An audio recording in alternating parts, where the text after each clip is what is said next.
Welcome to the Triage Method podcast with me, Gary McGowan, and my co-host, Mr. Patrick Farrell. How are you this week, Paddy? As per usual, I'm positively fantastic. As people, I'm sure, are aware because they listen to this podcast regularly, religiously. In fact, we launched the Coach's Corner last week. That's been going quite well. Oh, Jesus. Gary, Corona. Gary has contracted COVID apparently. But yeah, the Coach's Corner has been going well, so I'm enjoying that. We have all the stuff ticking along very nicely. So yeah, I couldn't be happier. It's actually very sunny out at the moment where I am. So hopefully it's going to be a phenomenal day, and I just get to get a bit of a tan, sit on my back, do my check-ins. It'll be lovely. But anyway, Gary, that's positively beside the point. What's the story? What are we? So actually, no, we can't actually just jump onto that just yet. You were back in college this week. How was that? It was absolutely fantastic.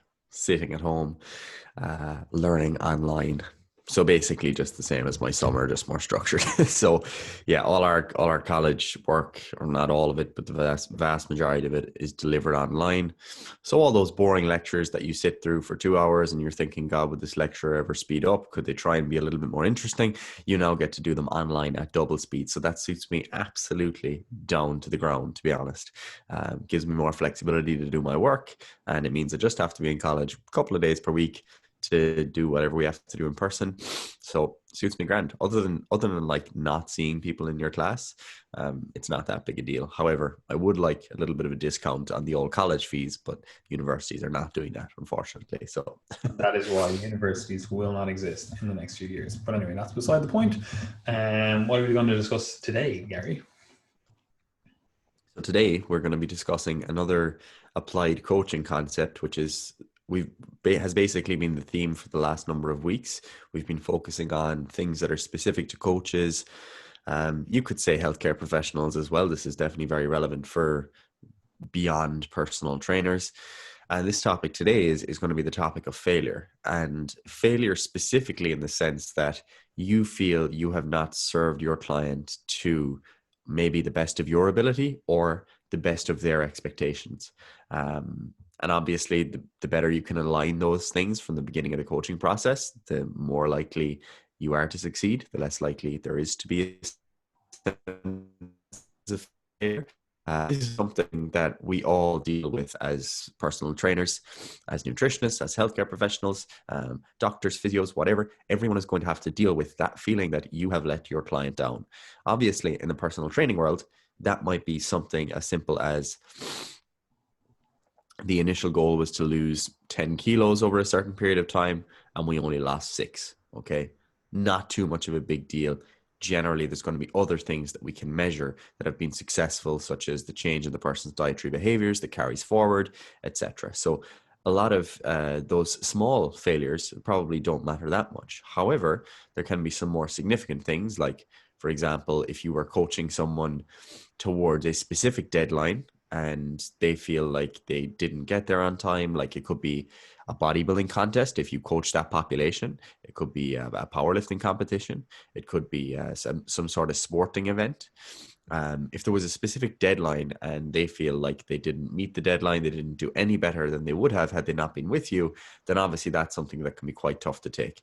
And obviously if you're a healthcare professional or a doctor or something, it could be something more sinister, like the treatment that you administered actually made the person sicker, So obviously they're more difficult things to deal with.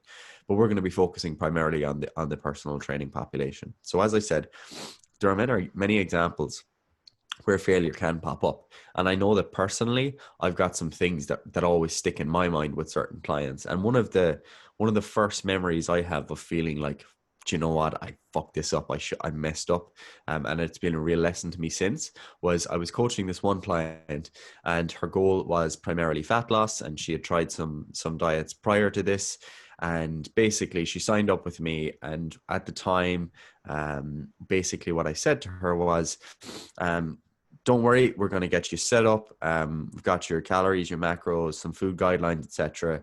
Once we get on board with this plan, it's going to be foolproof. We're going to make progress. It's going to be great. And to me at the time, when I said this was foolproof, that wasn't something that necessarily meant much to me. It was just like in passing kind of a thing.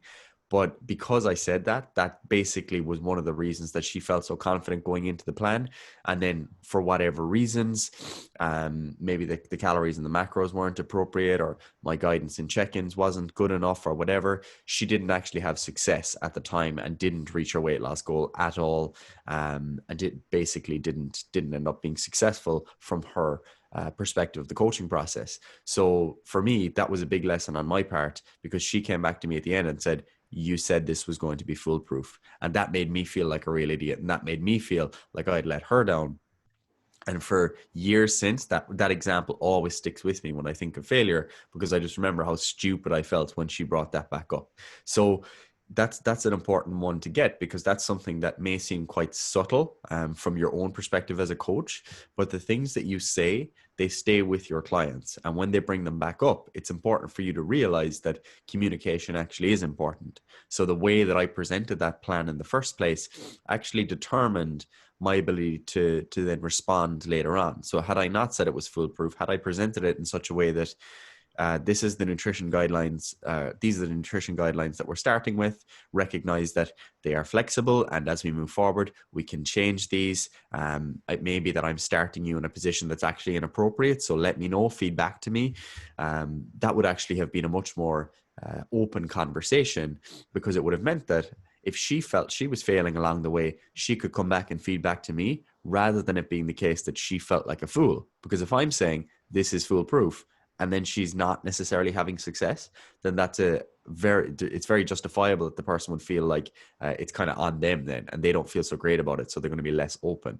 So that's one example of failure, and it comes back to an important point as it relates to failure, and that is setting an appropriate expectations, boundaries, etc., from the beginning in the coaching process. So if I'm trying to set goals for someone, I'm going to be discussing goals that I think are going to be at least mostly achievable. So I do kind of like stretch goals with some clients, where I'm probably pushing you a bit further than we're actually going to get to. But because they're the type of person that might like that, and they're going to really aim at that, then that can be a good thing, because then it means that if they get 75% of the way there, we can actually look back and be like, hey, that's actually a lot of progress. And I'm really happy with the progress you've made. When I initially set this goal, this was like the ideal outcome, but this is still really, really good. So that can still be real positive. So that's kind of the goal setting stuff that we've obviously discussed many times before, but you're basically just setting expectations. You're saying this is where we're likely to get to. And if you make those goals far too ridiculous, then the person obviously is going to feel like they've failed. If they've only gotten 30% of the way to a weight loss goal, let's say, that you set for them, it's understandable that they're going to feel pretty crappy about things. And in addition to that, setting up that kind of that relationship where the person feels they're able to feed back to you, to ask you questions, to let you know when you feel, or when they feel like they're not actually reaching their goals, or they feel like they're failing, etc. And then you can actually take ownership of that and make appropriate decisions. They're all good things to discuss and get on board from the get-go. So before we go any further into how to minimize the potential for failure and strategies, etc., do you have anything to add to anything I mentioned there, Paddy? Yeah, there's two things I want to say. First of all, I think everyone in the beginning of their coaching experience, like if you're a coach, or potentially even if you're being coached, um, there's going to be mistakes. You're not going. First of all, you don't have all of the knowledge required. You don't have all of the different protocols. You don't know how to read the signs as effectively. You haven't seen it before. You don't have the experience. While you might have the we'll say the textbook knowledge, you're like, I understand, thermodynamics. I understand calories, macros, all that stuff. I understand training principles. I understand, anatomy. You might have the most fantastic knowledge, but you don't actually have that coaching experience, and there's going to be mistakes. So I don't want people to listen to this and be like, I'm only a beginner trainer, I don't want to ever make a mistake. You have to accept the fact that there are going to be mistakes, and effectively what you're trying to do is minimize those mistakes and learn from them, which obviously we'll get into. But the other thing I always kind of go back to in terms of a guiding mantra in terms of how I approach coaching, but also how I view how to sell coaching effectively, and that is under promise but over deliver. You know, like you want to make, like Gary said, like realistic goals. You know, you want to make realistic promises in terms of what you're actually saying can be achieved in this time frame, and yet 100%. You know, you want to have them sometimes be like a little bit of a stretch goal in terms of, you know, you're saying, oh, like I think I can lose 5 kilos in this time frame, and you're like, I actually think we can maybe lose a little bit more. That'll get us where we need to be, you know, whatever. Or again, you're like, oh, look, based on, you know, the way you squat and whatever, I actually think you have a bit more weight on the bar in you. We can really push for that over the next few weeks, and you know, you build up their confidence and whatever else that goes along with that, you know. So I do think stretch goals are good, but also being realistic with expectations and managing expectations is a huge part of it, and it starts before the actual like goal setting and all that kind of stuff. You know, it starts with how you're actually communicating to the individual and what you're saying to them. Like Gary said, like he literally said a word in passing. It's like, oh, this is foolproof, right? And that now has he's effectively over promising, right? And that makes it a situation where unless you get phenomenal results, which, you know, hopefully you do get phenomenal results. Like that's what I would ideally like for every coach out there to be able to be like, yeah, look, I just always get phenomenal results. Happy days, that'd be great, right? But it's not always the case. That doesn't happen, right? And so instead of saying something like that, he could say something a little bit less, you know, over promising and effectively under promise, and say, look, I know you've struggled with, you know, weight loss previously, so I think this is a manageable goal in the next, you know, 8 weeks or whatever it is, you know, and we'll shoot for this. If we really nail this down, I think we're on the right path with things, and we should be able to achieve this. But, you know, mistakes might happen, and, you know, you might fall off the diet, you know, you might have events come up. So it's not so much the weight on the scales that we're looking at. We're really looking at really building good patterns, right? And effectively you're communicating with them so that you are managing their expectations the entire way through the process, but also you are trying to over deliver in the actual execution of the plan. Right. So if you're saying, I think, again, you've struggled previously, you know, I think being realistic, 3 kilos is a great weight loss for you, right? If we can get that, we know we can build momentum on that, you know, we can keep going from there, right?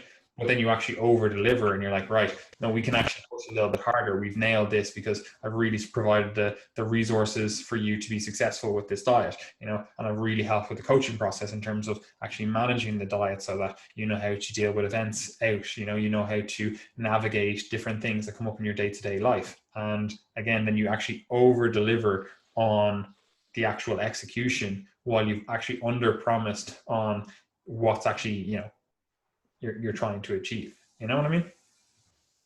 Yes, sir. I think that is really important, and that kind of comes back to what we discussed in previous episodes related to like collaborative decision making. For example, I think it was 2 podcasts ago, but collaborative decision making basically allows you both to get on the same path from the get go. And if you're both on the same path, you both have similar expectations. The client knows what they should expect of you, and you know what you expect of the client.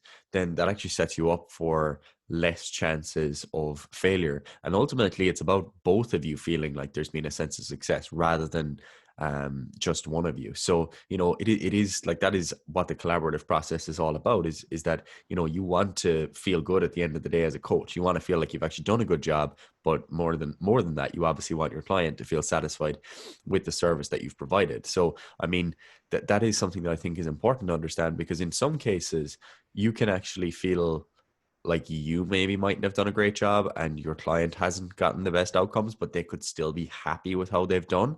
And I would consider that to be like, okay, that's a win, a little bit of a win, but it's not a real win, because you know that there was more in the tank. You know that you could have done something better. And I think they're the examples I find myself coming back to more and more these days, because obviously I make less stupid mistakes as a coach in terms of like just saying the wrong thing or setting up really bad expectations. But there are definitely still cases where sometimes I have clients where, you know, if I reflect at the end of 3 or 6 months of coaching or whatever, that, I think to myself, I should have thought about this earlier. I should have brought in that earlier. Or maybe if we had, made this change with nutrition that seems to be working really well now, if we'd made that 3 months ago, the person could have had even better outcomes. So constantly reflecting on your own practice and thinking, what could I have done differently? Where were the mistakes that I made? That's always a really good way of moving forward, because ultimately what you never want to do, and you do hear stories about this sometimes, is be the coach who's just a blamer. You just blame your clients for anything that goes wrong. So if your client is not adhering to their diet, your only solution is to hit them with you need to be more disciplined. You need to, get on the path. Like, I'm a fan of that mindset myself, and I would speak to myself like that sometimes, but I'm never going to speak to a client like that unless they're the type of person who, like, they just want to be, given a bit of a shoe up the arse. Some people want that sometimes, but the vast majority of cases, it's just not enough to just turn around and just keep blaming the person for not doing the work, because if you always have to first assume that it's a problem with you and your plan of action. That's what I always assume first. My first assumption is that, right, I need to take ownership of this situation and ask what I did wrong. So for example, if I started off a client on 1,500 calories and their previous maintenance was 2,500 calories, and they're now unable to adhere to the diet because hunger is getting in the way, they have low energy in their job, etc., I could turn around and say, yeah, this is your fault because you don't have the discipline. But it would make more sense for me to start by saying, hey, maybe I actually overshot it with the deficit. Maybe this is too low for this individual's energy expenditure, and we actually need to be a little bit less aggressive. Maybe that change on my end could facilitate the person's adherence. So instead of viewing the adherence as the sole problem, you view that as a signal that there might be a different problem somewhere else, and you see what you can fix. And then the good thing about that is that if you actually acknowledge where you have failed, then that's far more likely to then contribute to your client also acknowledging where they might have failed. So for example, if you've made that change and you say, let's bring calories back up to 2,000 calories per day. That's an additional 500. And let's make sure that we're eating foods that are quite satiating and that are less likely to lead to overeating. So maybe less donuts, more broccoli kind of job. All right. And then your client turns around and they're like, you know what, actually, I think I could have done a better job too, because when I look at my fiber, it was quite low and I wasn't really hitting my protein, and I was getting a lot of my carbs from Pop-Tarts, and they might come around and own up to some of the mistakes that they feel they may have made, or that they may have made.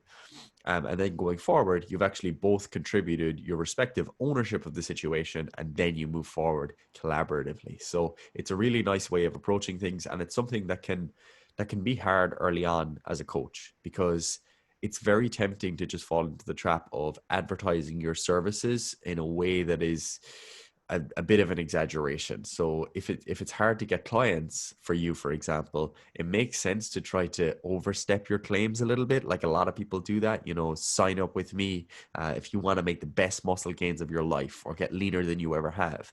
But the problem with that is that those promises, like Patty said, they end up being over promising, and it's very difficult to then live up to that. So maybe if you're someone that does that, maybe you run ads or whatever, it doesn't mean you have to just take them down.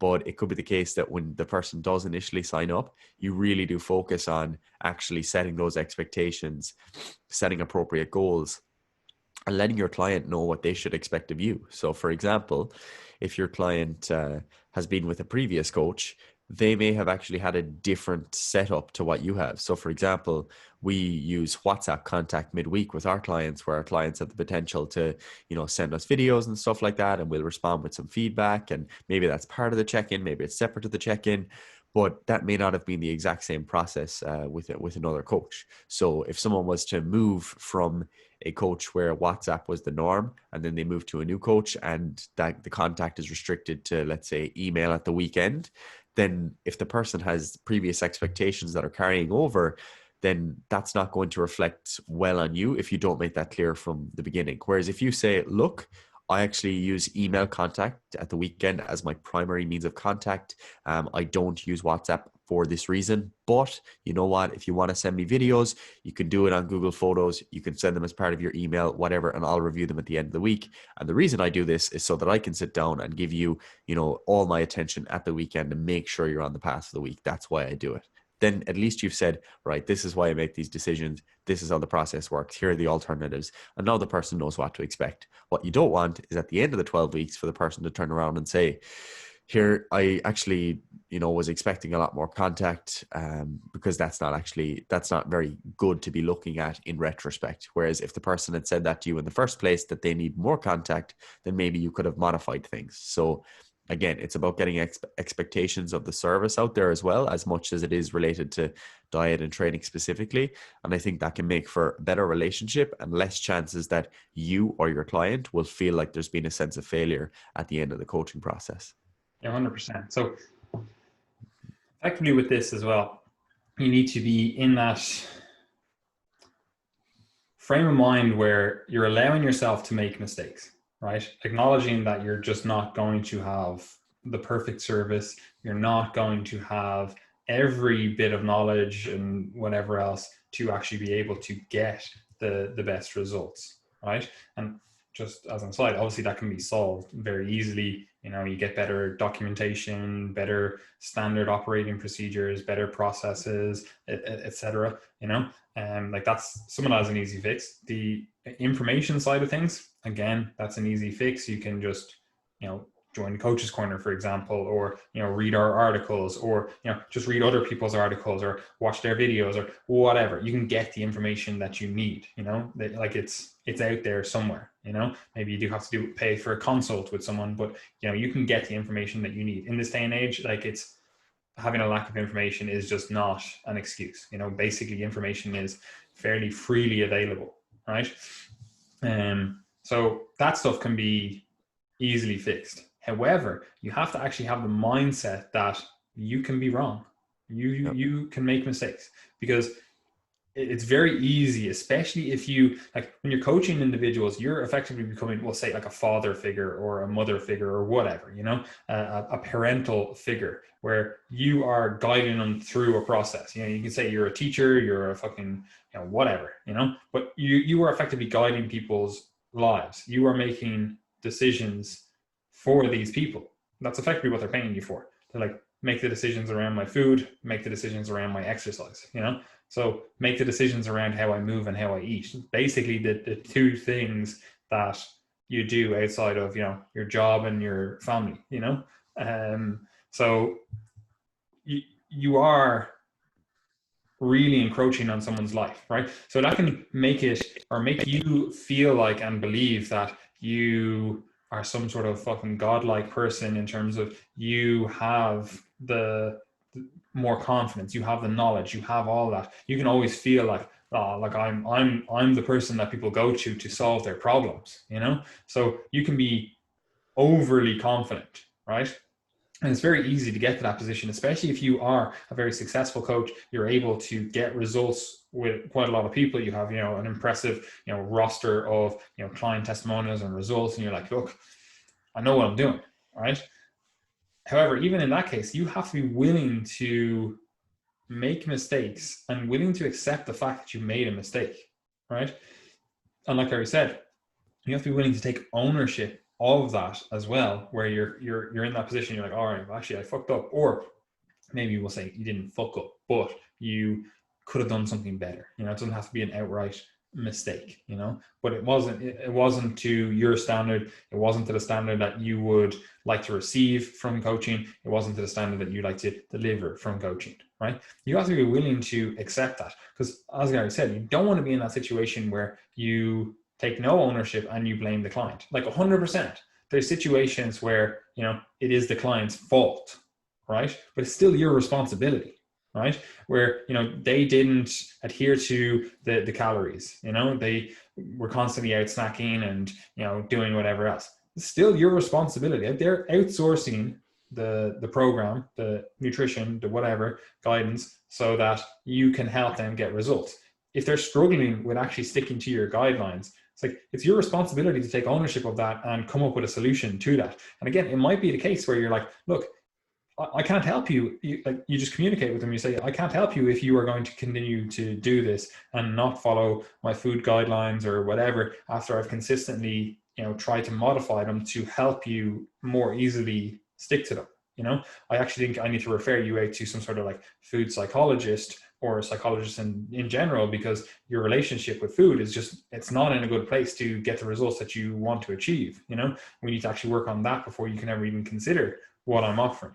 you know so you have to be willing to accept the fact that it might be their fault. They're not sticking to the plan, but it's your responsibility to get them on the path, because that's what they're paying you for. They're not actually paying you for results, because no one can guarantee results, right? But you can guarantee a level of service. You can guarantee that you are going to try your best to get them on the path towards their results.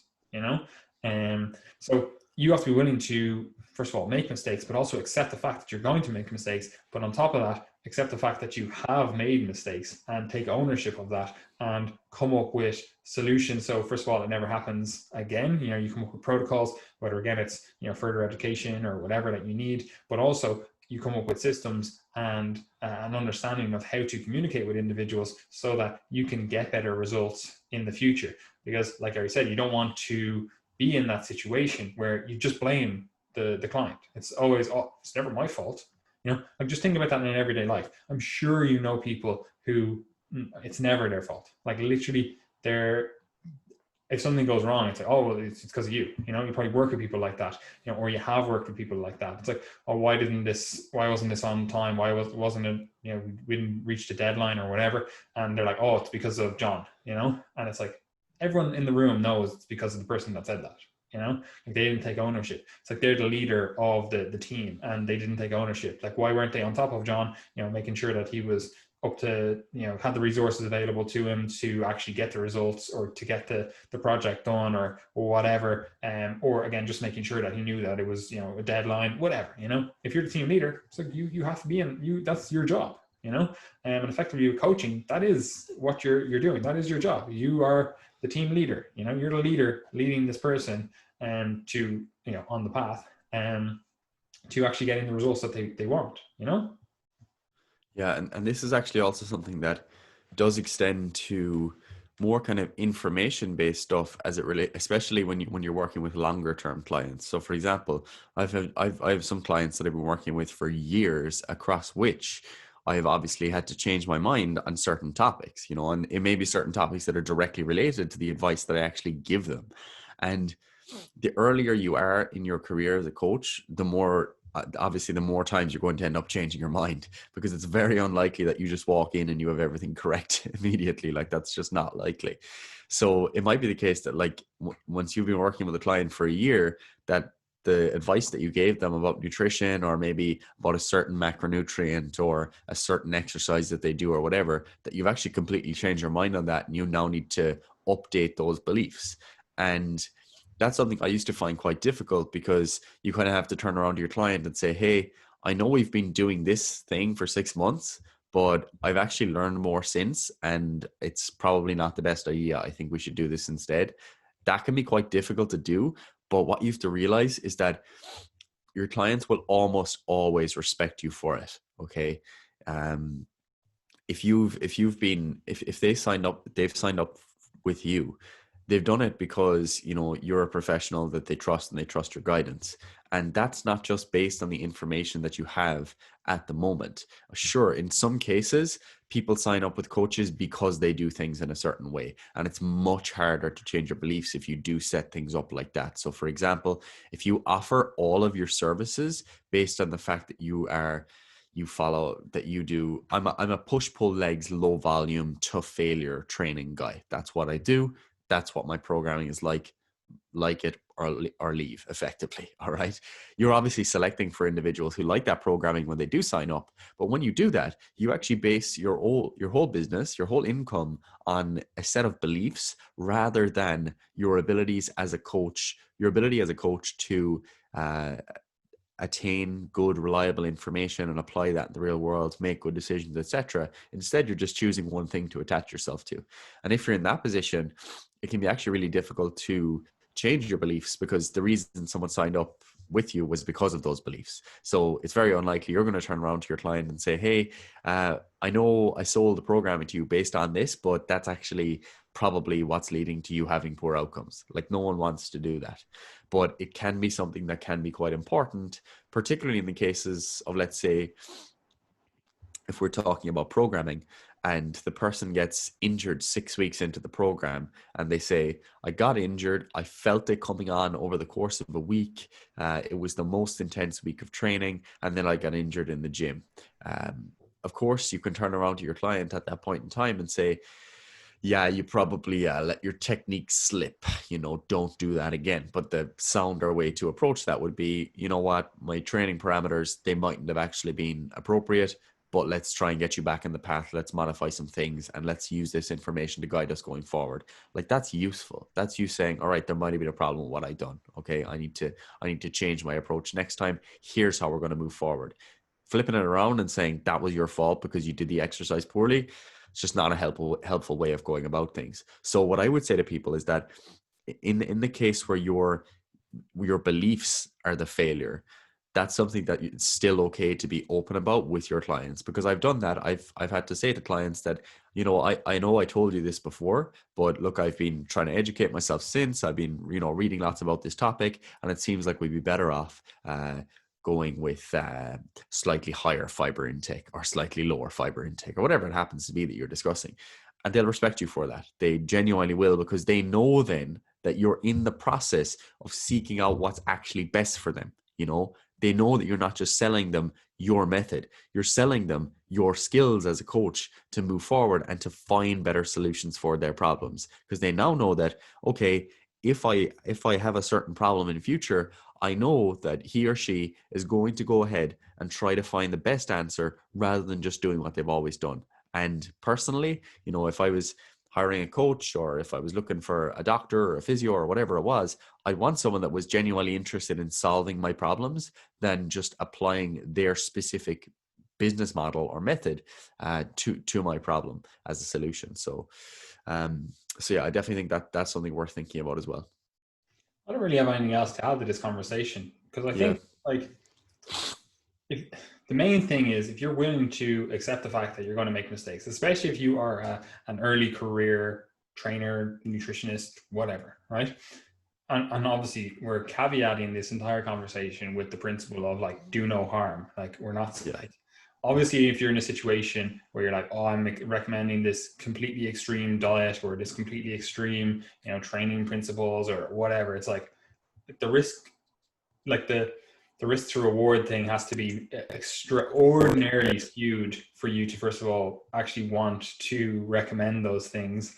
And if it isn't, it's like, well, like, realistically, if you are having nutrition and training principles that are, we'll say dangerous, like they are actually causing harm potentially, then, maybe you need to do some different things with your coaching practice, to say the least. So we're obviously under that caveat of, like, do no harm, but that doesn't mean that you can't make mistakes. Like, obviously we want to minimize them, right? And that comes with time, where you just have a better experience, better knowledge, etc., and obviously better processes, better systems. But also that comes with the ability to accept that, okay, I've made a mistake. How do I learn? How do I grow from that? How do I, help the client in front of me, move forward past this mistake? I'm saying mistake, but as we discussed, it's not necessarily a mistake. It could just be a thought process that you now know is like, maybe that's not the most healthful, or maybe that's not the most beneficial in this situation, and you evolve your coaching practice, you evolve your knowledge, and you get to that position where you're like, look, I actually think we need to change this, or I actually think we've been doing this wrong because of X, Y, and Z. You need to be willing to accept the fact that you can be wrong and that there are better practices available to you. And, like, that's not to say that we have the most infallible practice, the most infallible knowledge. I learn stuff new all the time. Like, I literally allot an hour per day for learning, right? I wouldn't do that if I thought I knew it all. You know, if I thought I knew it all and I was like, yeah, look, I'm actually infallible. I actually know everything there possibly is to know about my field. You know, if I thought that, I wouldn't read books. I wouldn't, read research papers because I know it all. Why would I do that? Yeah, it's obvious. You know, and so even at a stage where people will say look up to us or look to us for guidance or look to us for information or whatever, like I'm still willing at this stage to be wrong. I actually much prefer, we have it on the side of our website. It's like, if you find incorrect or factually incorrect or whatever type of error in one of our articles, it's like, shoot us a message. Like I actually don't care about being right in terms of oh, I'm right, you're wrong. I actually just want to be right. I want to be, I want to have the correct information, and so that's why we have those kind of disclaimers on our website. It's like, reach out, let us know, if you think we're wrong with this, let us know, and you have to have that same process and same thought process as a coach, where you're willing to be wrong, you're willing to be proven wrong, and then you're willing to evolve your practice as a result. The one thing you don't want to do, well, there's two things you don't want to do. You don't want to blame your client and be like, look, it's your fault. It's all on you. I actually have the best practices. Like, we don't want to be in that situation. But we also don't want to be in that situation where, and you see this all the time in the health and fitness sphere, where people effectively just lie and say, oh, I never actually believed that. Or they shift the goalposts and be like, oh no, that's not what I meant, even though like the words are written there or the videos are taken or whatever. And it's like, there's no other way to interpret the meaning of these words that you strung together in this sentence. It's like, this was your belief. You can admit that you're wrong. You don't have to admit that like everything is wrong. You can admit that like, oh yeah, I'm willing to move past this and grow from this. I thought this in the past, but I've actually evolved past that. I've expanded my knowledge. I think this now. And people respect that far, far more than people who just go, oh, I never actually believed that, that wasn't me, or again, they're like, oh, I'm not willing to change my practices. It's your fault that you can't, stick to the diet or the training or whatever, Yep, completely agree. And I think that that concept of belief change blindness is something that's very pervasive, where like the reality is that most of us are updating our beliefs a lot of the time, especially early on in your career as a trainer. Or at least you should be. And even if you're just following different people and you're kind of moving towards maybe something that they do a little bit more, and you're like, okay, that makes sense. I'm changing my beliefs slightly. You can often end up blind to the fact that that ever took place, and you can end up thinking, oh God, I never believed that. I never believed that metabolic damage was a thing, or I never believed that you had to eat 300 grams of protein a day. The reality is that most of us believed stupid shit in the past. Like that's just normal. Like that's life. Like that's outside of fitness, outside of your career. Like you have to change your beliefs over time. Like that's how life works. Otherwise you're just like, I don't know, just completely dogmatic and not willing to move at all. But the reality is that for most people are changing their beliefs all the time. It's a very frequent occurrence. Like, personally, I used to believe a lot of stupid shit too. Like I remember I used to be a big fan of like carb backloading back in the day. Like I would never have carbs for breakfast, and it was just like just in the evening when I had trained, that was the only time I had carbs. And I thought that, that was going to make big differences to my muscle building and staying lean and stuff like that. And like that's normal. Lots of people believe that stuff, when they first get into fitness. I used to think that, I used to have a massive serving of protein at each meal, 5-6 meals a day, whatever. Like we all did that back in the day. Most coaches that you speak to when they first got into training, to ask them what they used to do and what they used to believe, some of the things will be ridiculous.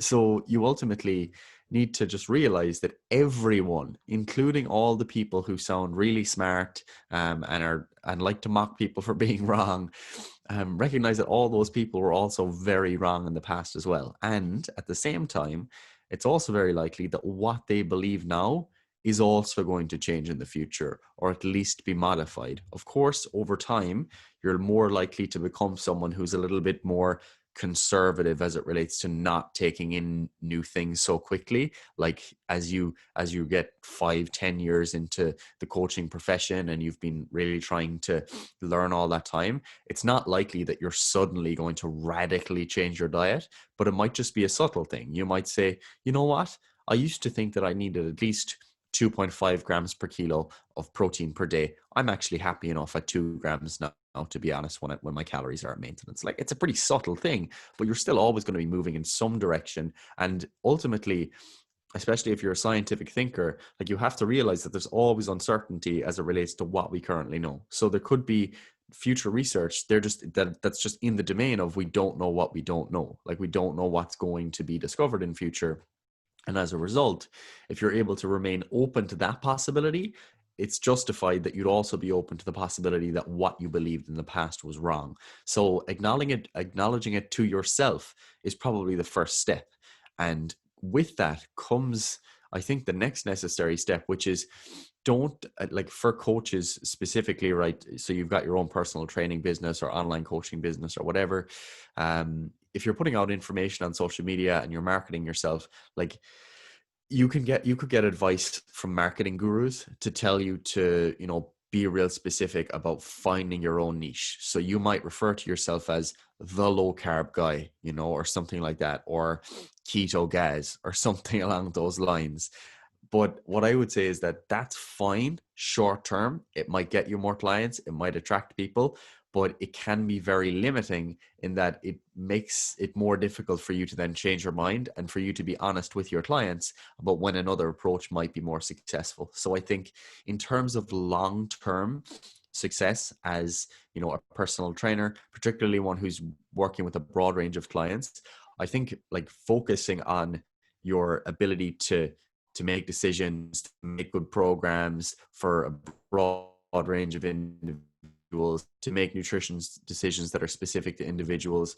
I think that's just a generally better way of approaching things than marketing yourself and claiming that your way is the best way and separate to that of everyone else. Because from what I've seen, I think a lot of people tend to either end up just believing a lot of ridiculous stuff to justify that, or they end up changing after a number of years and now they're marketing themselves based on something else. And I don't think that's sustainable for a long-term career if you're in this for the long game. 100%. Anyway, I have nothing else to add, Gary. So where can people find more information, get resources, do all that jazz? Yeah, so as you guys know, and if you're interested in this podcast, I think it's particularly relevant. We have just launched the Coaches Corner, which is our education platform, our member site for personal trainers or coaches, whatever your preferred terminology is. Join personal trainers themselves, but they're just interested in accessing more information as it relates to things like anatomy and nutrition theory and case, etc. So you can sign up at below, and you'll basically be added to the members hub. You'll be on an email list where you get an update of all the new content that's released each week, and you'll also be in our Facebook support group. We'll also keep you up to date on new content that has been produced, which includes video lectures, additional documentation, gym-based videos. So there's a bit of there's definitely diversity in the content that is offered. So if you are interested, get involved with that. If you're more interested in the coaching side of things, as in working toward your own goals, we do have coaching spaces available. So if you'd like to work with myself or Paddy, you're welcome to sign up. Again, information. If you'd like to just get out in the Triage community a little bit closer, keep up what we're doing, keep up with recommendations that we have for other resources, joining the Triage Method newsletter would be good. It's a weekly newsletter, so you can subscribe to that below. And you can also join our free open access Facebook group, which is the Triage Method community. And other than that, guys, if you'd like to just keep up with our content in general, you can follow us on Instagram, follow us on Facebook, and you can also subscribe to the YouTube channel and the podcast, of course. And if you'd be so kind as to leave a rating and review, we would really appreciate it to get more people listening to the podcast. I'm nothing else to add, Gary. So we'll see everyone on Thursday, I suppose, because they're listening to this on Monday, even though it's Sunday for us. And it is, as Gary always says, too easy.